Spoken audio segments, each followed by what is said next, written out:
Hello everyone, static GK की इस नई सीरीज़ के साथ मैं आप सभी के सामने एक बार फिर से हाजिर हूँ और आज हम लोग अपने लेक्चर 2 को डील करेंगे। लेक्चर 2 को शुरू करने से पहले मैं बता दूँ कि यूपी ट्रिपल एस सी ने अपना पीटी का जो सिलेबस है वो जारी कर दिया है और इससे रिलेटेड जितनी भी इन्फॉर्मेशन है वो कल सुबह चैनल पर अपलोड कर दी जाएगी। सो आइए हम लोग आज का अपना लेक्चर शुरू करते हैं। हमारे लेक्चर का पहला क्वेश्चन है, saliva helps in digestion of. Saliva किस चीज़ की डाइजेशन में हेल्प करता है? तो इसका आंसर होगा स्टार्च। सलाइवा स्टार्च की डाइजेशन में हेल्प करता है और जो स्टार्च का डाइजेशन है वो माउथ से ही शुरू हो जाता है। सो डाइजेस्टिव सिस्टम के बारे में जान लेते हैं। इसमें मेनली 5 स्टेप्स इन्वॉल्व होती हैं जिनको हम लोग इंजेशन, डाइजेशन, एब्जॉर्प्शन, एसिमिलेशन और डिफिकेशन।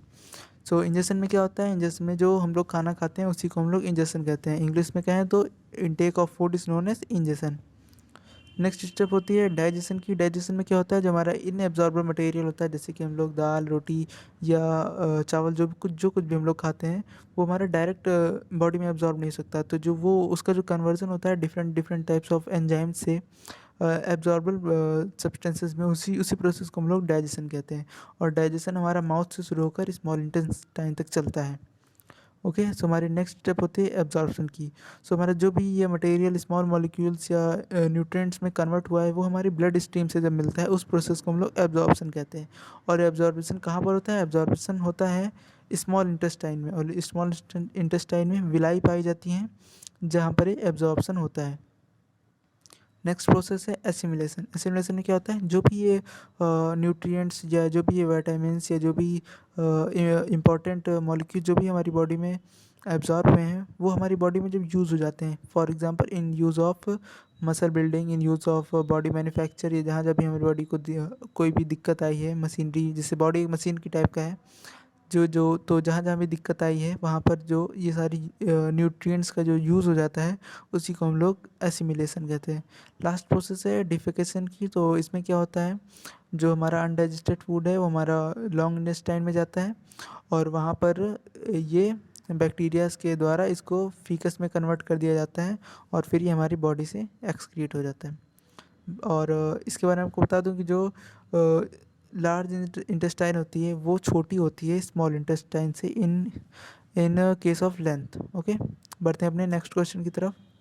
हमारा नेक्स्ट क्वेश्चन है pituitary gland is which type of gland? So pituitary gland is basically endocrine gland, endocrine gland. और इसके बारे में आपको बता दूं, इसके और भी एग्जांपल्स हैं, थायराइड ग्लैंड और या पैराथायरॉयड ग्लैंड, ये सब इंडोक्राइन ग्लैंड के एग्जांपल्स हैं। और भी कई सारे इंडोक्राइन ग्लैंड हमारी बॉडी में पाए जाते हैं और इंडोक्राइन ग्लैंड को हम लोग डक्टलेस ग्लैंड भी कहते हैं।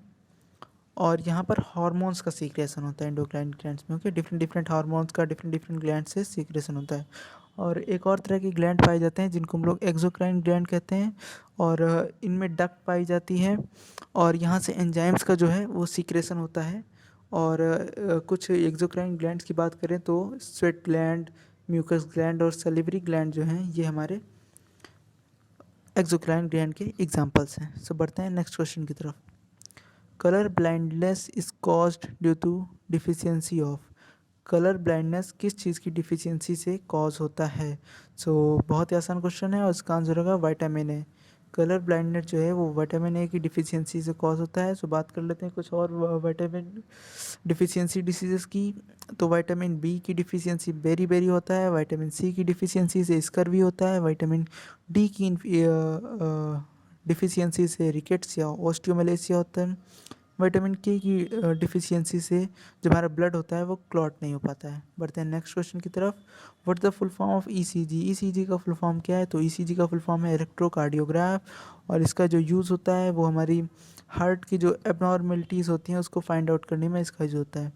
इसी तरह एक और टेस्ट होता है ईईजी का। तो ईईजी का फुल फॉर्म होता है इलेक्ट्रो इंसेफेलोग्राम और इस ये जो हमारी है हमारे ब्रेन के जो डिसफंक्शन होता है, मल फंक्शन होता है, उसको डिटेक्ट करता है।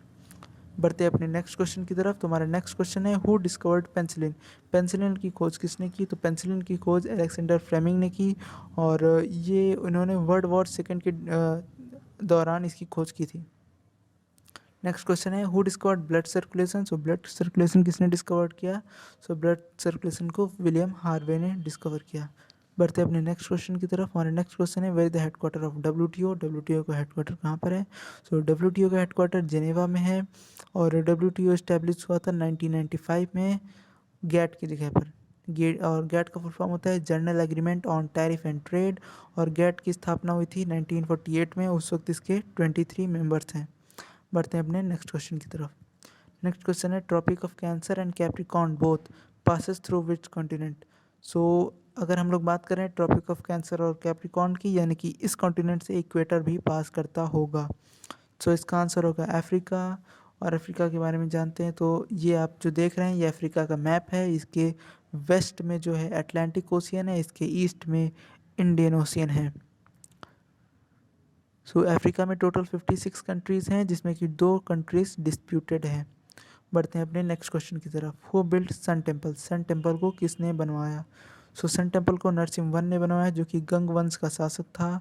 और ये टेम्पल जो है 12वीं शताब्दी के दौरान बना था और ये टेम्पल कोणार्क उड़ीसा में स्थित है और इसको ब्लैक पडोगा के नाम से भी जाना जाता है। और ये जो आप फिगर देख रहे हैं ये सन टेम्पल का फिगर है और इसके बारे में कहा जाता है कि इसके जो पत्थर हैं वो लौह चुंबक से चिपकाए गए थे, यानी कि उनके बीच में चुंबकीय लोहे का प्रयोग किया गया था और इसके शिखर पर भी चुंबकीय लोहे का एक बड़ा सा पोर्शन रखा गया था। और इस मैग्नेटिक फील्ड के कारण जो भगवान जी की जो मूर्ति थी वो बीच हवा में तैरती थी। सो बढ़ते हैं अपने नेक्स्ट क्वेश्चन की तरफ। Ujjain is on the bank of which river. Ujjain किस नदी के किनारे बसा हुआ है? उज्जैन क्षिप्रा नदी के किनारे बसा हुआ है। और आपको बता दें कि उज्जैन में ही महाकालेश्वर मंदिर है जो कि 12 ज्योतिर्लिंगों में से एक है। सो कुछ और शहरों के बारे में जानते हैं जो कि बड़ी नदियों के किनारे बसे हुए हैं। सो दिल्ली जो है वो यमुना के किनारे बसा हुआ है। जो हरिद्वार है वो गंगा के किनारे बसा हुआ है। लखनऊ गोमती के किनारे बसा हुआ है और इसी तरह कोलकाता हुगली नदी के किनारे बसा हुआ है। और ये जो आप देख रहे हैं ये हावड़ा ब्रिज है और हावड़ा ब्रिज हुगली नदी के ऊपर है। ये एक बहुत इंपॉर्टेंट क्वेश्चन है और कई सारे एग्जाम्स में पूछा जाता है। बढ़ते हैं अपने अगले क्वेश्चन की तरफ। हमारा नेक्स्ट क्वेश्चन है longest bone of human body.